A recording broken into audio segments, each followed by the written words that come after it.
Okay, ladies and gentlemen, 12:30 has arrived. And first item on the agenda is, oh sorry, I forgot. Old age. Hey, listen, it may not be good, but at least it was cheap.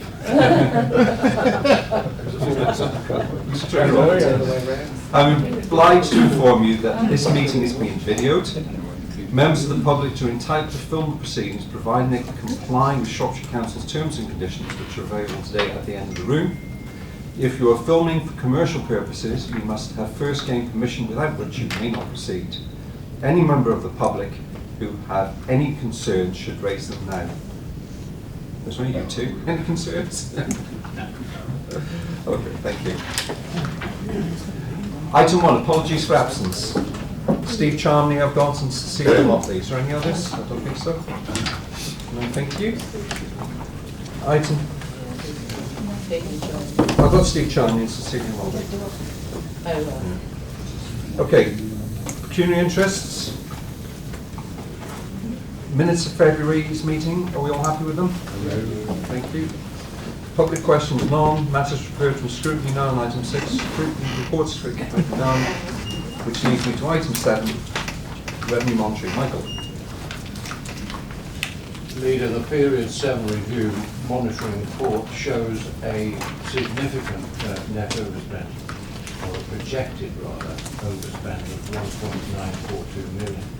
Even though the headline figure has not changed significantly since period 9, there has been a number of movements in specific service areas. I suppose the most significant changes occurred within environmental maintenance, with potential cost pressures of 2.3 million being identified. This consists of two main elements. The first from an issue between IT Systems and Shropshire Council and Ringway officers have been reconciling jobs within the systems over several months, clearing a backlog of payments that have been held in a holding account. The connectivity issue between the systems is now being resolved. The second element relates to a recent review of highways expenditure charged to the capital programme. This has highlighted that a number of jobs initially charged to capital expenditure should potentially be classified as revenue. Further work is being carried out to arrive at an agreed position. These pressures have been partially funded by releasing revenue contributions to capital and utilising existing capacity within the winter maintenance revenue budget. Other savings have also been identified across the council, including increased planning income with commissioning, reduced contract costs in adult social care, and general reductions in spend as a result of the spending freeze. I move the recommendations to the report. Thank you very much. I'll second that. Roger. Thank you, Chairman. It is disconcerting reading out the problems that have been incurred by Shropshire Council and Ringway together, and I do have concerns about the pressure on the Shropshire Council staff in actually doing this. Because knowing the reductions that have been made in staff, there will be reductions and also costs incurred by Shropshire Council in doing this. But concentrating on 611, and it says there, maximum potential of £3 million overspend. Some of it would have been incurred in the previous year, 12-13. So whatever amount there. But if that's going to be, that expenditure needs to be spent over and above what was already being spent, next year's budget for Ringway and for the road maintenance, to my mind, is going to be reduced by another approximately £4 million or something like that, because there's the repayment of 1.195 million, which is needed to fund this year's budget, plus the overspend, if I can use that word, incurred by Ringway or whatever, that has done more work than was expected, so that money will not be available to be spent next year. So it is of concern to me that upwards of £4 million may be a saving that will have to be generated next year to actually do it. So there's not only the reduction that's incurred in the work that was done this year, I think we got the point you're making. and we all know as councillors, we have people at home back at the ranch complaining about the state of our roads. And it does concern me that this amount is having to come out at very short notice, through no fault of ours, whichever. But it is going to have to come out, especially after the budget that went through council about the red warnings and no availability of any monies to be transferred and fired across next year. It's slightly more complex than you say, but James, I'm going to ask you to deal with that, please. Okay. I suppose the most important point that I can make is, on the back of identifying this, we have shown within the current year and dealt with it within the current year. So it's now it's a decision that we need to make going into the next year as to whether we say we're going to ring fence this, we're going to ask for reductions in highways to balance this out, or whatever. We haven't made that decision. All we've done within this report, we've identified the issue, dealt with it in 13-14. So there is no actual carry on into 14-15 unless we decide that's what we want to do. We've given ourselves the option on the back of that. So I think under normal circumstances you would say, where there's no overspend, we would try to ring fence that and ask for that to be repaid over a long period of time. But that formally hasn't yet been decided. Could bring you back. But also, I mean, there are some issues around capital and revenue spend, Roger, and we're putting steps into place to look at the systems and processes, if you expect me to say that, that take place, and prioritising. For example, let me give you a good example. I was knocking on doors down the road a little while ago, and there was more paint on it than there was tarmac. Fixing those as potholes would come under revenue. If we resurface the road, it would come under capital, different budget. So I think the decisions, political decisions that are not party political, but local members can be involved in, which can make a difference on how we go forward fixing our highways and roads. So I agree with you. The weather we've had, for goodness sake, the rain, has done phenomenal damage to our roads. It looks like there might be some government money forthcoming for that. Yeah, I don't think we know the detail of that yet, but there's 240 million, if my memory serves me well, nationally that's going to be recirculated. But I think what I would like to see is more local member involvement in where and how the money's spent. Because some schemes that are going out there are schemes that there's no great pressure on us to deliver from local communities, and the money might be better directed in other ways. Roger, you want to come back? Yes, Chairman, it's on another part of the paper, if I can, and it's on page 12, and it's customer care and support. And I don't know the answer, and whether it can be done later or not, I'm not sure. There's a comment there about customer care support and the savings, and these pressures have been offset by saving against the benefits subsidy budget of £730,000. It assumes the council will lose whatever words it is there, but in the paper that was considered by Cabinet last month, this was 608,000. Now it's jumped suddenly to 730,000, over £120,000 extra. So and I'm not sure how it's got there, but can the information be supplied, please? Well, I've got James to say, but I think when we're talking about the budget and we're talking about a projected overspend, first of all, we haven't got to the end of the year yet. And we're still working very hard to make sure that we deliver it as close to the budget as we possibly can. But let's put this in some sort of perspective.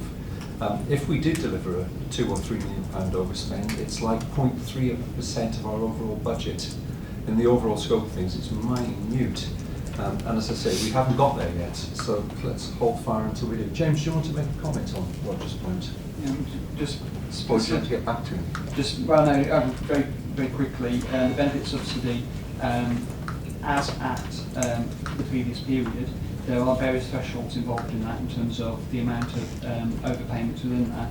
Looking at the data that we held at that point, which was in the process of being cleansed, there was the possibility that the underspend would be lower than we expected. So we went with the worst case scenario.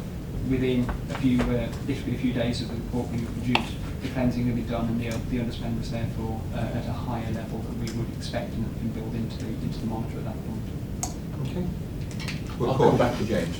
We're cautious. Okay, thank you. So we're all happy with the revenue monitoring report, yes? Thank you very much. Capital monitoring, Michael. Period 10 capital monitoring shows year-to-date expenditure of 29.6 million, which represents 58% of the reprofiled budget. Significant expenditure is anticipated in the last 2 months of the year, including the 2013-14 highways resurfacing programme and the first payments to be made against the Shropshire Broadband Scheme. The report also includes reductions in the capital programme as a result of revenue contributions of capital to 1.3 million being removed to help fund the pressure on the revenue budget. Capital receipts of 6.4 million have been generated to date, and the balance of capital receipts generated is sufficient to fund the capital programme this financial year, as well as leave a balance in hand that can be set aside to deliver a one-off revenue saving for 2014-15. I move the recommendations contained in the report. Roger. Thank you, Chairman.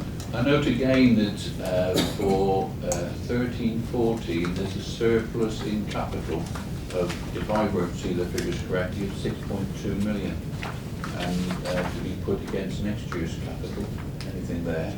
But it is of concern, and Mike's brought it up about broadband, that Shropshire Council was successful in having an intimation that's £11.4 million extra being provided for, can I use the term, rural broadband, which is very important, and a return of what, 20 to 1 I think is the estimated return on it.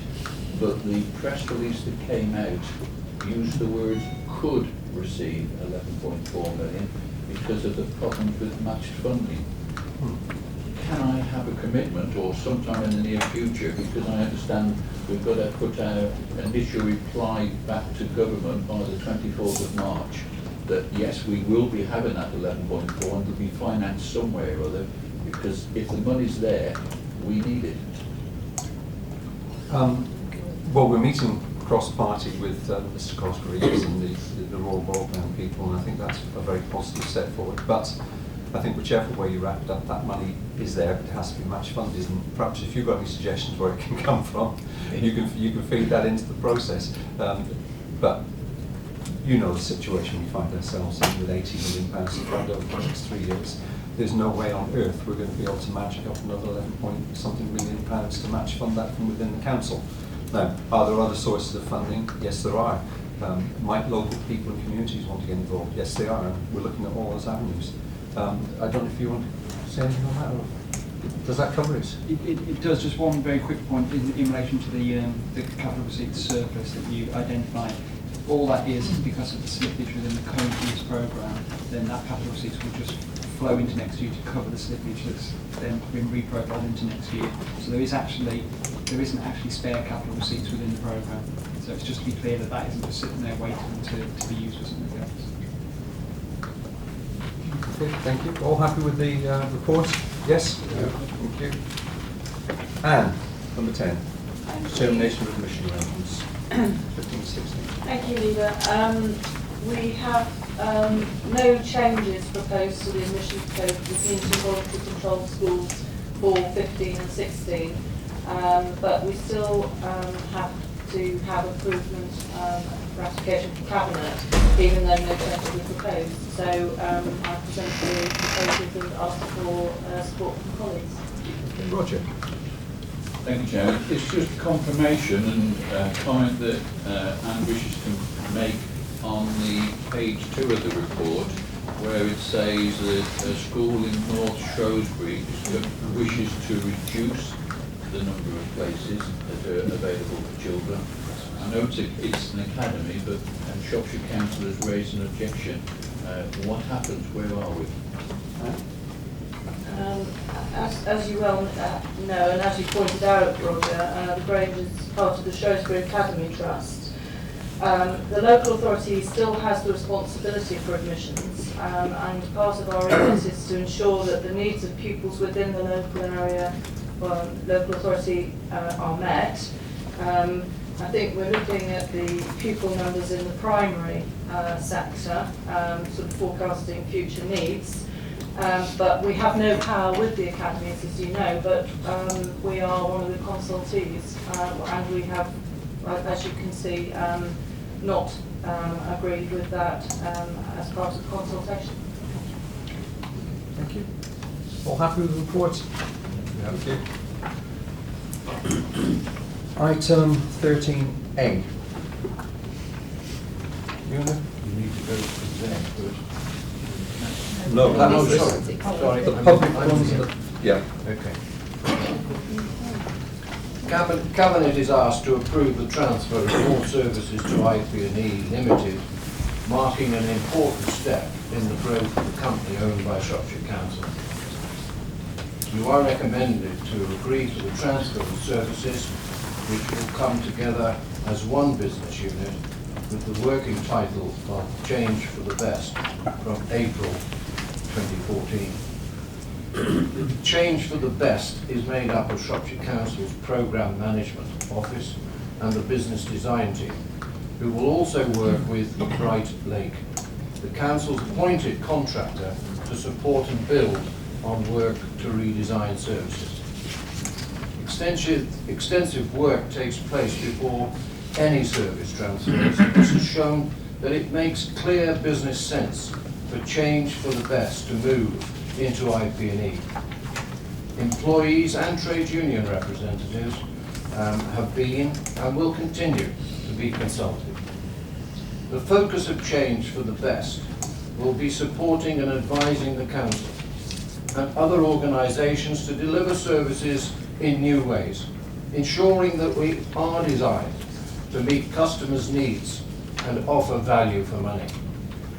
It will be at the forefront of us taking where we want to be, including progressing the actions outlined in the Council's business plan and financial strategy.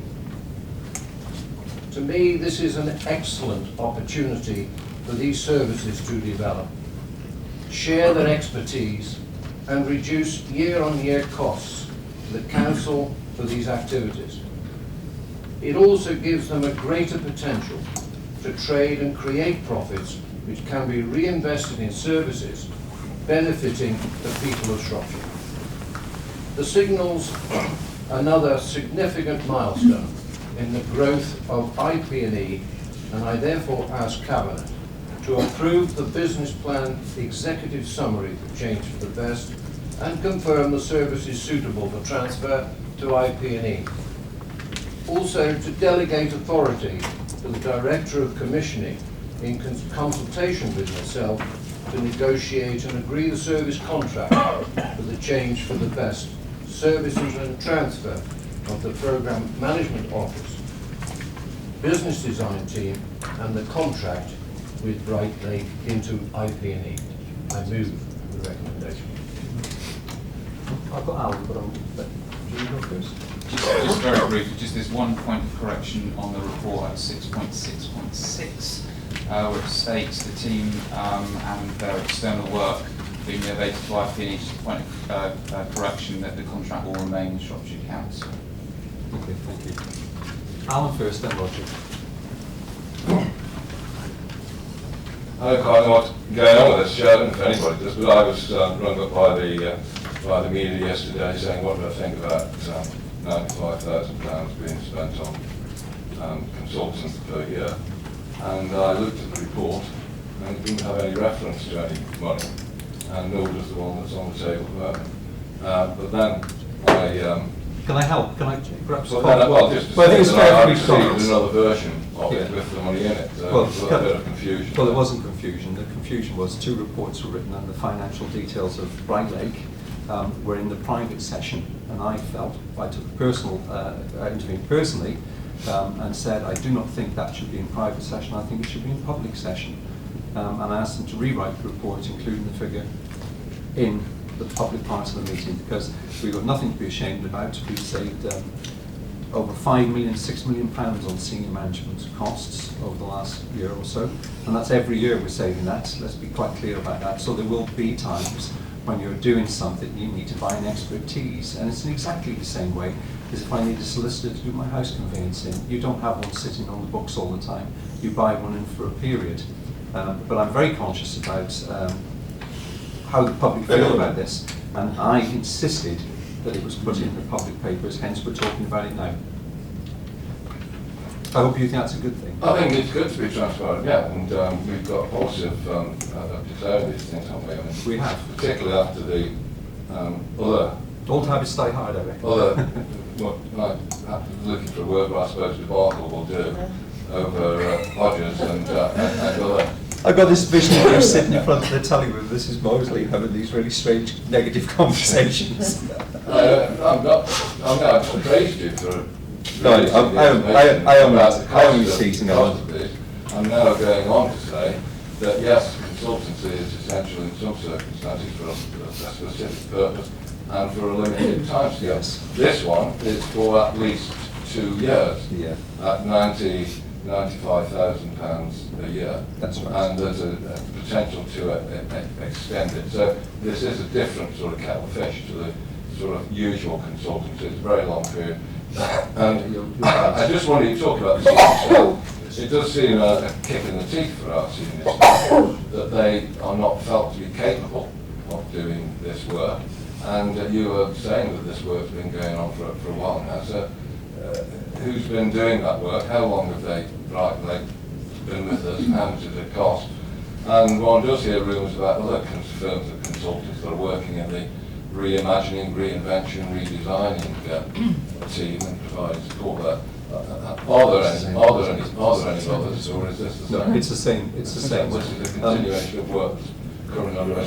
How long have they been employed hitherto before the start of this new contract? Well, the first point is, you're completely right, it is different. And the reason it's running for 2 years, it's not a kick in the teeth for our staff, it's actually a shot in the arm. Because part of the contract is training our staff and upskilling them into a new method of delivering service redesign. We've operated lean management systems thinking within Shropshire for some time now, and the best way I can really describe this is beyond lean. It's something that's different, it's new, and our staff are absolutely delighted that they're being upskilled and trained to do new work. Now, we believe because of the training part of the contract, it's going to take 2 years to get everybody up to where they need to be. And that's why it's a 2-year contract, but it is a fixed term contract. There's a provision to extend it because, you know, when you're developing new techniques, you never know, you may need to, but in my opinion, I think 2 years would be more than enough to get the delivery. I mean, we're talking about £20 million worth of savings we're looking for through redesign, and to upskill our own team of staff so they're capable of doing it and delivering it going forward would seem to me to be very sensible. Well, I find it strange and unsatisfactory that we are spending this amount of money when we have seen the staff, when they've been working here for a while, when we are, or you are considering making 1,000 people compulsory redundant or thereabouts. I think that those people who receive their brown envelopes will think it's unsatisfactory to be paying this sort of money when they're being made compulsory. Sorry, I have to stop you. I have to stop you at that point, because let's be absolutely clear. Nobody has been made compulsory. I always struggle with that word, redundancy. We've gone through a process of voluntary redundancy, and people have chosen whether they wanted to stay and leave, and an awful lot of people who have chosen to leave have been absolutely delighted to have that opportunity. That's the first point. The second point, if we had some of the design team here, which we haven't because they're too busy working, they would tell you they are absolutely delighted to be working with Brightleaf, and they are excited about the prospect of the new skills that they're learning. And why we are training them up is because we believe when we've done the redesign work in Shropshire, it will be something saleable. We believe it will be creating more jobs, more new jobs in IP&E. And that's what we've said all along. If you take time out, go and talk to the staff, Alan, and you'll find what I'm saying is true. I'm not surprised that those who are working closely in a particular department that's being impacted by this will tend to support whatever happens with that department. But all I'm saying is that you are planning to make 1,000 people compulsory redundant, if the figures that you've announced previously, 1,700 and whatever, less the voluntary ones, if those are still relevant, and that is an awful lot of people, and they I'm sure will look at this expenditure on consultants with a degree of dissatisfaction, to say the least. Can I just correct you? It's not people in the area where the redesign has taken place that I was talking about. We have a design team. They're the people I'm talking about. They're the people who've got the expertise Yeah, in that's lean right, systems. that's right, Sorry, I just want to be absolutely clear about that. But we haven't said we're not going to open the doors to look to if anyone else wants to take voluntary redundancy. But let's be factual about this. 12 months ago, we told everybody, we went in the press, we said we can foresee we're going to have to shed 1,700 jobs. We've been planning and moving forward with redesigning services. We didn't suddenly wake up one morning like some councils do and announce 1,000 jobs are going. But I confiscate phones if they go off. Only a couple of days later to realise that it wasn't 1,000 jobs, but it was 2,000 jobs. You know, you need to look around you, Alan. You need to look at Wolverhampton swimming pool, Central Baths being closed down because they haven't got money. We're not in that situation. And because of spending this amount of money, which is, to me, 95 grand a year is quite a lot of money. But the money it's going to save, £20 million, the jobs it potentially is going to create, I think it's money well spent. We could bury our heads in the sand and hope this will go away like others have done, but we've chosen not to do that. We have a clear plan, which the electorates voted on in their thousands last May. That's why there's 49 Conservatives in the council, because we told them what we were planning on doing, and this is the outworking of that. With respect, I've heard that all before, and I don't know the details of Wolverhampton. I'm sure that they might be looking over here and saying, oh, Shropshire Council proposing half a youth provision for those children who are difficult to engage. That's a bit of a... Well, again, I have to challenge you. I have to challenge you on that. Again, you need to read the paperwork that goes out.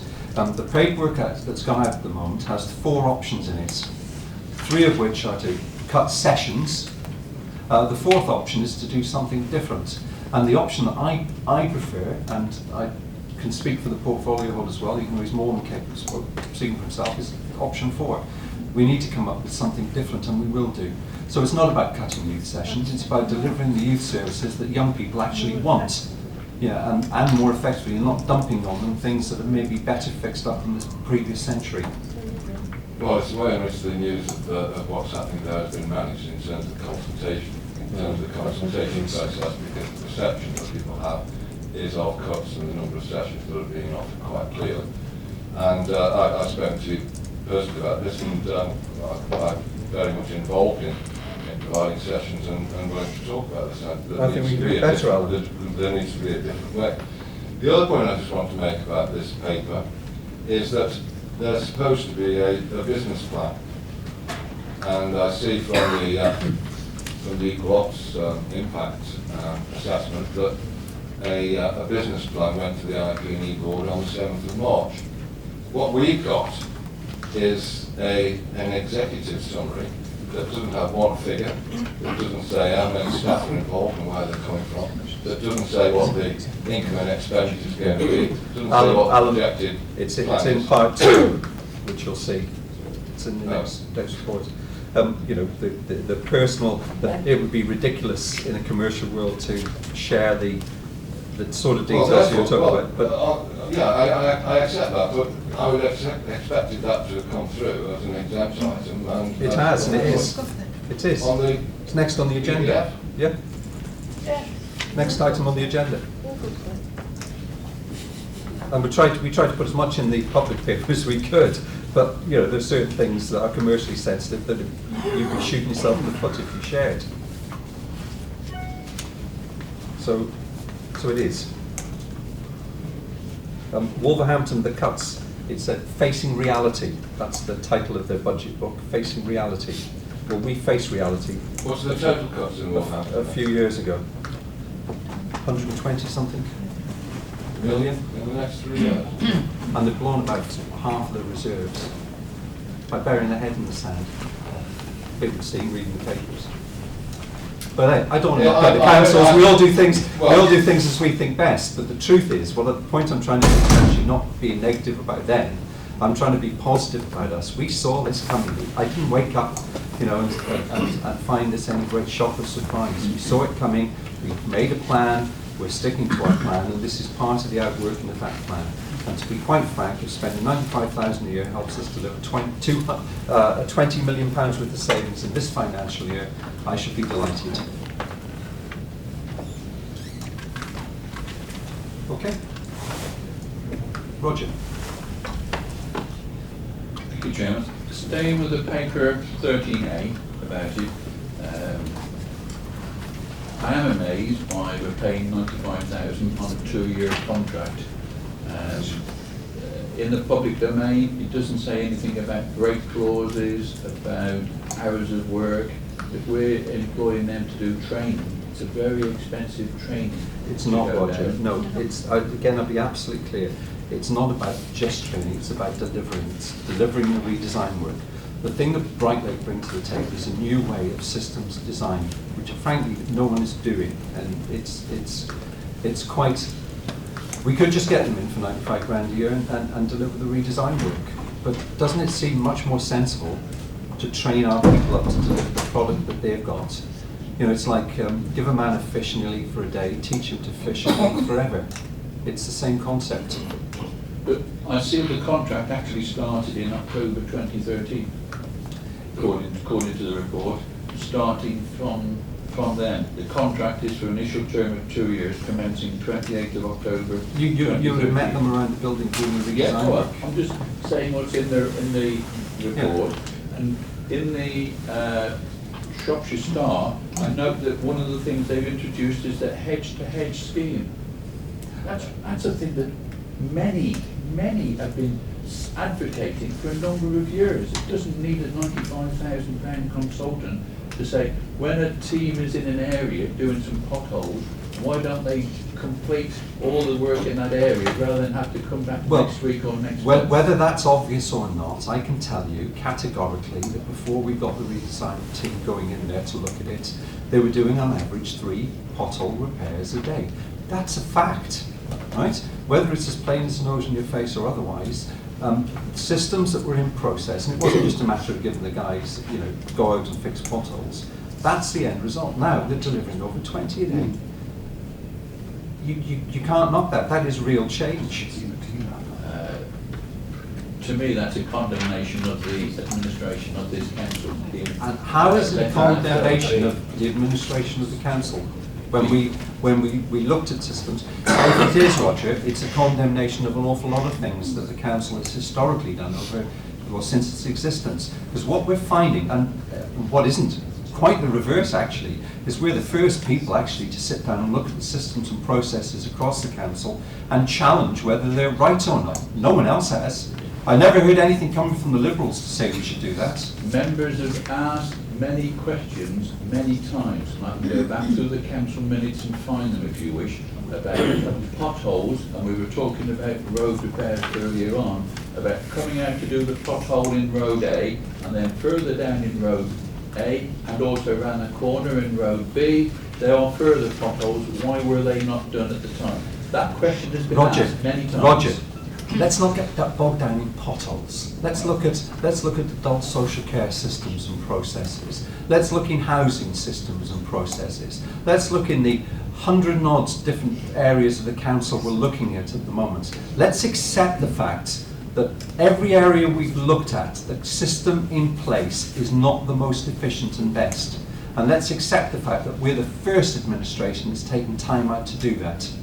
And what we're doing, as we said in our manifesto, which the public supported, whether you did or not, I don't think we did, but they quite liked it, and we're doing what we said we'd do. We're sorting out the internal workings of the council, we're getting rid of bureaucracy, and by the end of this financial year, even if we deliver a £2 million overspent, we still saved £26 million.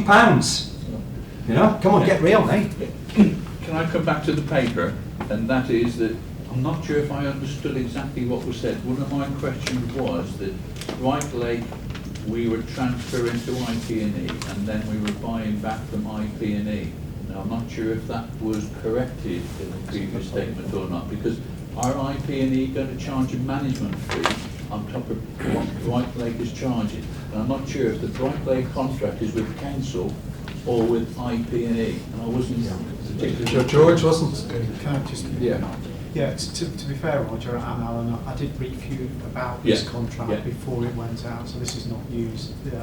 We've known about this since last autumn. Yes. And I was quite clear and at the time, and when the contract went out, there was the possibility of moving the contract from the council into the companies, and as George said, that the contract remains with the council, and not with the Okay, company, all right. but the contractor will be required to work in IP.